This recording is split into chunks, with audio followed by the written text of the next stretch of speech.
In history, everything was written, and we know it, but there are some chapters missing today. We will uncover the untold role from Catholic churches in slavery. The Catholic Church's involvement in slavery is a hidden and complex facet of its historical legacy. While the Church has long been a symbol of spirituality, moral guidance, and solace, beneath its serene facade lies a troubling history intertwined with the painful institution of slavery. This involvement extended from the endorsement of papal bulls, permitting the enslavement of non-Christians, to the complicity of some clergy members who benefited from and supported the practice. Slavery, especially the transatlantic slave trade, left an indelible mark on both Africa and the global landscape.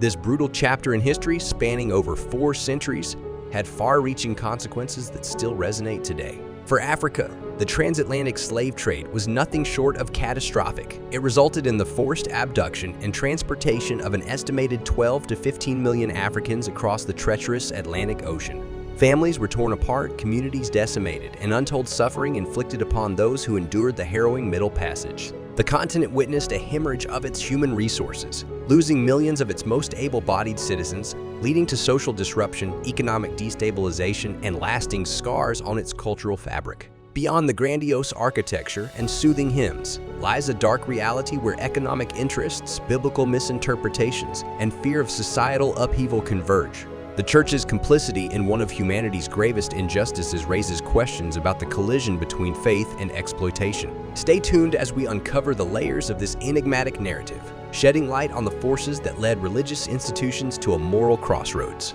It's a story that challenges our understanding of religious ethics and the intricate dance between religion and power. The impact on the world was equally profound. Slavery became the economic backbone of European colonial powers, particularly in the Americas and the Caribbean. Enslaved Africans were viewed as a ready-made labor force, exploited to extract valuable resources like sugar, tobacco, cotton, and more. This exploitation fueled the growth of empires, the accumulation of immense wealth, and the development of the plantation system. Furthermore, the legacy of racial discrimination, rooted in the slave trade, continues to shape attitudes, social structures, and systemic injustices in societies worldwide. During the era of colonial expansion and the transatlantic slave trade, European powers including Spain, Portugal, England, France, and the Netherlands viewed enslaved Africans as a vital source of cheap labor, particularly for their burgeoning plantations and resource-intensive mines. The European powers established vast overseas colonies, primarily in the Americas and the Caribbean, where they aimed to exploit the vast natural resources and establish profitable agricultural enterprises. To achieve this, they needed a labor force that was both abundant and cost-effective. Enslaved Africans were seen as the solution to this need. Enslaved individuals were subjected to brutal conditions, forced to toil on sugar, tobacco, cotton, and coffee plantations, as well as in dangerous mines. Their labor was essential in extracting valuable resources and generating immense profits for the colonial powers. These economies depended heavily on the forced labor of enslaved Africans, which contributed significantly to the growth and prosperity of these colonial territories. The European powers, driven by economic interests, developed intricate systems for the capture, transportation, and sale of enslaved Africans. The resulting transatlantic slave trade became one of history's most traumatic events, with millions of people forcibly transported across the Atlantic Ocean, enduring unimaginable suffering and loss of life during the journey. How did these edicts intersect religion with colonial ambitions? What moral conflicts arose when prominent religious figures such as George Whitefield promoted slavery? Stay tuned to the end to know the answer. The Catholic Church's involvement in the support and justification of slavery is an unsettling part of its history, exemplified by papal bulls such as Dum Diversas and Inter Caetera. These papal edicts contributed to the endorsement of European nations' enslavement of non-Christians during the colonial era. Dum Diversas, issued in 1452 by Pope Nicholas V, granted Portuguese explorers the authority to conquer and consign Saracens and pagans to perpetual slavery. This papal bull effectively sanctioned the enslavement of non-Christian peoples in the name of Christianity, providing a religious veneer to the cruel practice. Inter Caetera, issued in 1493 by Pope Alexander VI, further extended this authority to Spain and Portugal, granting them exclusive rights to colonize and subjugate non-Christian lands in the newly discovered Americas. This included the enslavement of indigenous peoples who did not adhere to Christianity. These papal bulls reflect a deeply troubling historical intersection of religious authority and colonial ambitions.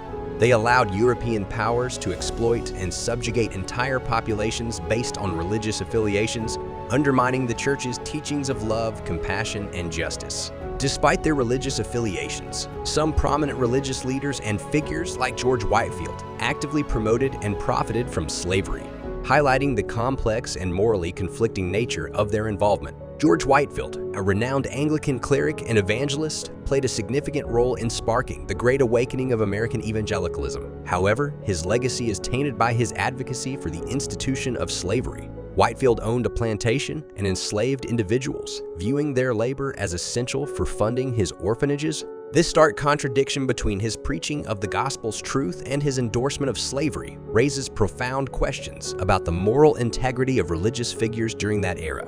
Whitefield's actions were not isolated. Throughout history, some religious leaders exploited their positions of influence and power to justify and perpetuate slavery. They often cited selective interpretations of biblical passages or cultural norms to rationalize their involvement, further muddling the line between religious doctrine and personal gain. In the deeply troubling history of slavery, the Bible was often invoked both as a tool for justification and as a source of ideological support. Some theologians selectively interpreted biblical passages to provide religious legitimacy for the institution of slavery, while others relied on the story of the curse of Ham in Genesis as a rationalization for the subjugation of Africans. Ephesians 6:5 is a verse that is frequently referenced, and it states, "Slaves, obey your earthly masters with respect and fear and with sincerity of heart, just as you would obey Christ." This verse was used, apart from its surrounding context, to support the argument that the Bible endorsed slavery and that it was a social order that was sanctioned by God.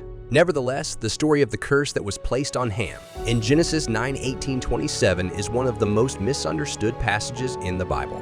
In this version of the story, Ham, Noah's son, witnesses his father's nakedness, which causes Noah to pronounce a curse on all of Ham's offspring.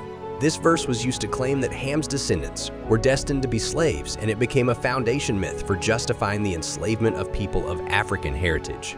This passage was taken out of context and used to argue that Ham's descendants were destined to be slaves. A combination of reasons, including economic interests, misinterpretations of religious texts, and a fear of undermining the established social order, can be blamed for the church's support of slavery during various historical times. These causes contributed to the church's stance on the institution of slavery. To begin, the church's affiliation with slavery was driven in large part by economic interests of its members at the time. In many colonial civilizations, the institution of slavery was firmly ingrained within the economic structures of those nations. Plantation owners and merchants reaped enormous benefits from enslaved labor, amassing huge riches that frequently ended up in the coffers of religious institutions.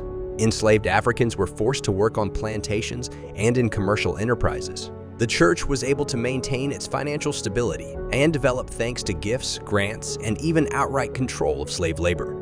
As a consequence of this, the economic linkages that existed between the system of slavery and religious organizations made it difficult for these groups to denounce the practice. Second, throughout this time period, there was a broad prevalence of erroneous interpretations of religious scriptures.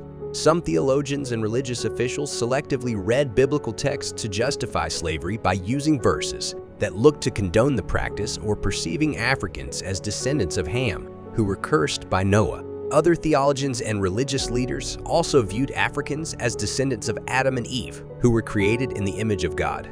These misunderstandings served as a theological justification for the oppression of enslaved individuals, which further solidified the church's role as an accomplice in the institution of slavery. Last but not least, there was widespread anxiety about upsetting the established social order.